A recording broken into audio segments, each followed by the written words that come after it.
All right, boys and girls, you guys have seen this radio before. Probably doesn't look as familiar as it did 2 years ago. This belongs to Mr. Marshall James. He is a serviceman for our country, so if you ever catch him in DX land, tell him thank you. You should. If you don't, you're an asshole. Then, here's his radio. He is now upgraded to the 3rd generation Super Duty driver module, which is going to be lovingly placed right about here. We got now since the last time when this radio sold to him, this was our first radio on eBay we sold. Very first customer on eBay 2 years ago was Marshall James. This poor guy had ordered a 2000 from somebody previous to me, and right after he ordered it and paid for it, the guy closed his site on eBay and disappeared. Never sent him his radio. So he was a little nervous when he ordered this one. But like we do with all the rest of you guys, as soon as we got his information, we call him and let him know what he was dealing with. Now, this radio literally, if any of you guys remember, if you go back on our website and look for the page that says the very first Super Duty or in the beginning, you're going to see this radio when it came out of the parts pile, when it didn't have a face, meters, counter. None of this was on here when I pulled this radio out of the parts pile. All it was this part back here in the power supply. We built all this back on it. We put it together, sold it as our original Super Duty and we used to use these Italian-made junkers, and then the one good thing about COVID is it forced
it forced us to get smart and build our own shit, which is what we started doing.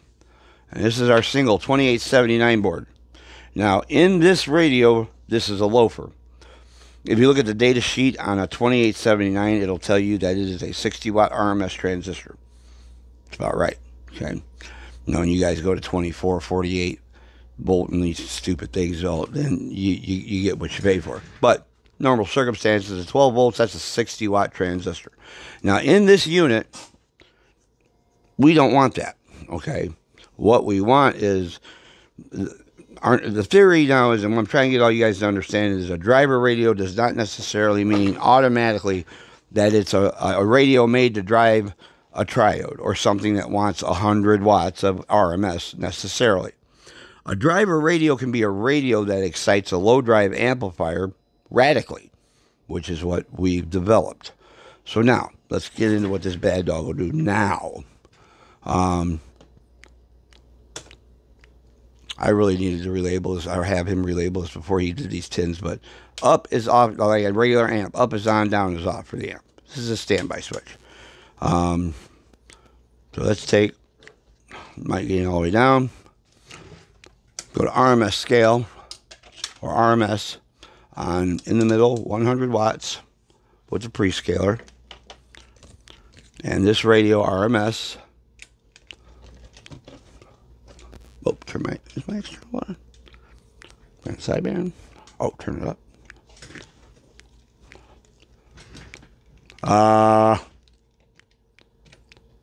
The RMS does about 8 watts. Okay, and then like every other Cobra 2000. 15 to 18 watts a peak. Okay, so now he's gonna go over here and he's gonna turn this bad dude on. Boop. Let's go back to RMS watts on AM. Let that bleed off.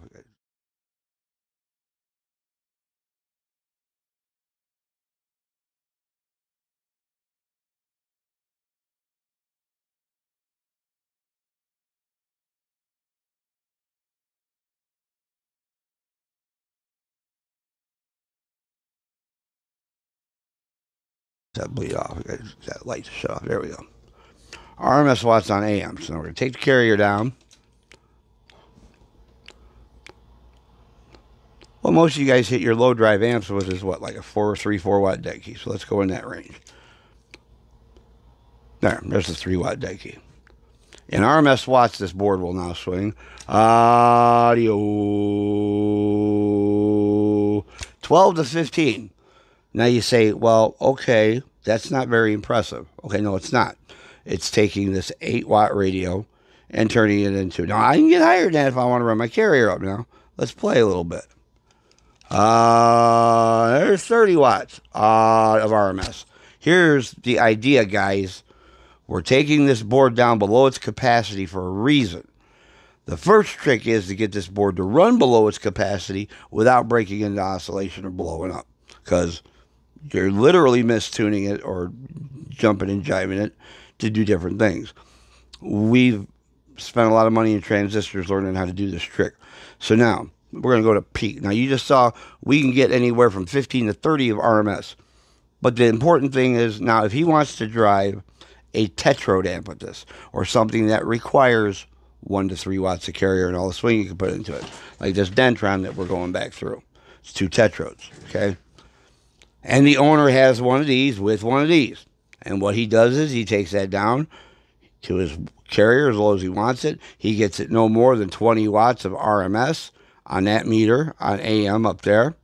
And then it loses its mind because when you go to the peak scale and turn it up just a little bit, now that's that same 18, 20 watts, but it's PEP and way the hell up here, okay?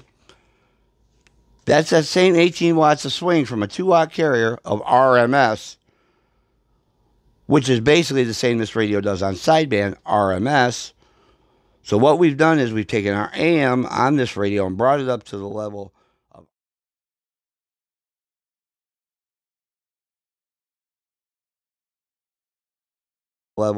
of RMS power that matches its sideband capability barefoot, which makes it absolutely perfect to drive a tetrode or Pride DX300, anything with a 250B, 400A, 4CX, any 4CX amplifier that's a tetrode, you can run with this board. But now, you ain't got an amp to run, but this is just, you want to make your Cobra 2000 a little hotter. Well, that's cool. It does that too. Once again, let's go to RMS. Let our little light go off. Okay, now.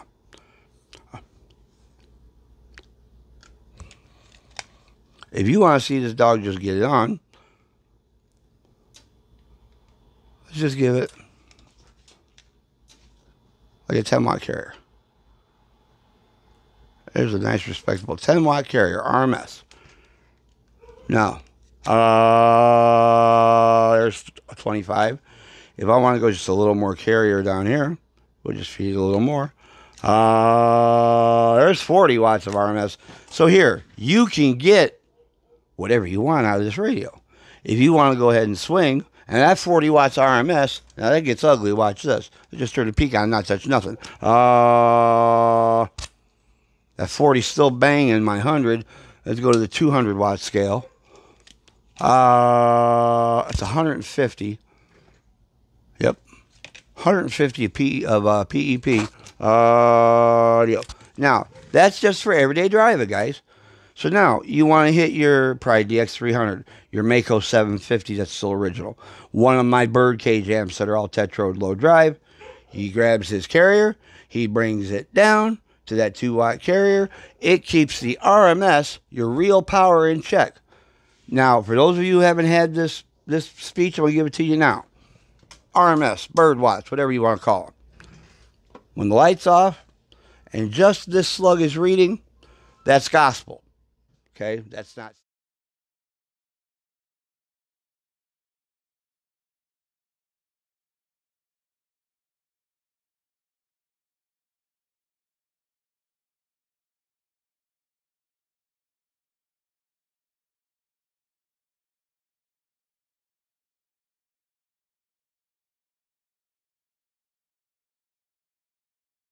Okay, that's not CB watts. That's not peak watts. That's not Joe Jerkoff watts. That I got a 100-watt Cobra 29 with nothing added to it. You're full of shit.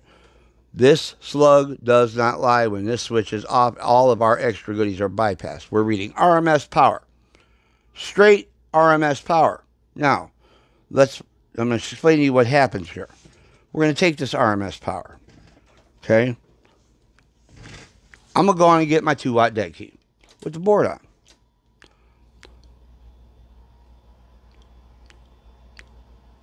Two-watt carrier right there, right? Now this is RMS watts. We'll turn the mic back up. That's only taking it up to 9. But now if he wants a little more, I said just bump it just a hair. It's going to bring the carrier up a little bit, but now right there is perfect for driving any low drive amp.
Drive amp.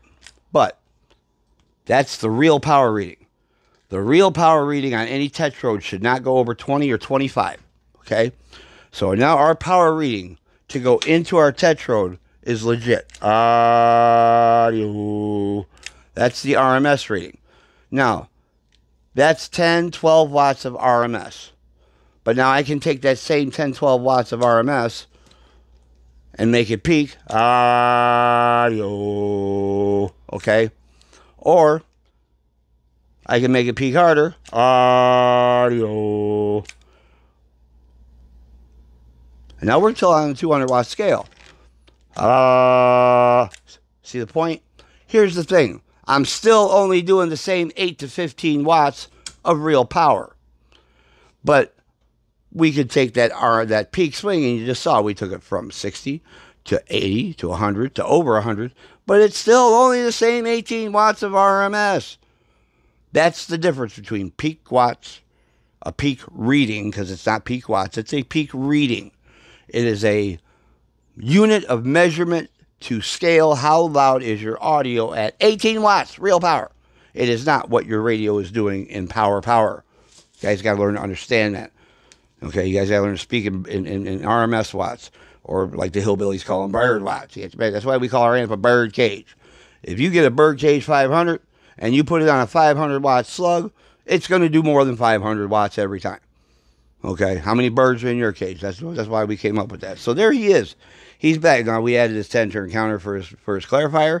Now we got his counter straightened out. We put his RF power. We took the clarifier out, moved it over, made the tone a dual control. Now he still has his tone here that works, but now he just has his RF carrier down here, and we didn't have to drill no extra holes to do it. Now the other cool thing about this radio is it's got the kit. It's got the Lescom kit in it, where when he goes, I see, but -8, 7, 6, 5, 4, or he can go up here and it counts 36, 37, 41, 42, 43, 44. It's a very nice kit. It's the only thing that really I thought that made this radio worth buying in the beginning was the fact that it had this cool kit because it needed a lot of work. This gentleman has taken 2 years and a lot of my effort, a lot of his effort, and I'm sure somebody's effort down there is closer to him. He's in, I think, North Carolina now. So, Marshall James, this is done. And we've already talked about the Tram 300. It's done. Today is Friday the what? 5/18. What's today's date? 4th? Today's Friday the 5th. It's the 4th? Anyway, it's the beginning of the month, Marshall. I just sent you a text yesterday saying it was done. 4th. So when we checked it this morning, or when we checked it after I talked to you, I didn't have right power. I spent half the night and this morning with my partner getting the power right, the swing right, because we weren't getting the swing right. Now it's all right. So, Marshall, we're going to box this up today, this weekend. It will honestly be shipped Monday morning, which will be the 4th, 5th, 6th, 7th. If you're going to go out, we'll send you a tracking number today. But you are done. We're going to mount this guy over here. I've got to lengthen a couple wires. But he's going to get mounted in here where it's not messing with our new counter that we just spent a whole lot of money for this guy for. There are a few guys who we really go the extra mile for because they've really gone the extra mile for us along the way. And this is one of those gentlemen. So, and on top of that, this guy has been waiting. He sent this radio back to me 6 months ago, 8 months ago. And said, take your time, do it right. I want all the new upgrades. I want the new board. And he's been very patient. Unfortunately, in the middle of all that COVID hit, we had to learn how to build solid state boards of our own. So he has been patient and waited for me to do what I say I can do, because he knows what if I say it, it'll happen. Sometimes it takes a while, but it happens. I tell all you guys, quality costs two things, time and money. If you've got time but not a whole lot of money, that's called a payment plan. We'll take care of you. If you got a whole bunch of money and no time, take your ass down the road, because we do not rush anything in this shop. So that's the way it goes. What's your 2,000 do? Call your tech and see if you can make yours swing 100 from 2. That's the way we get down while we sit down 409. We're standing by. 7 trees.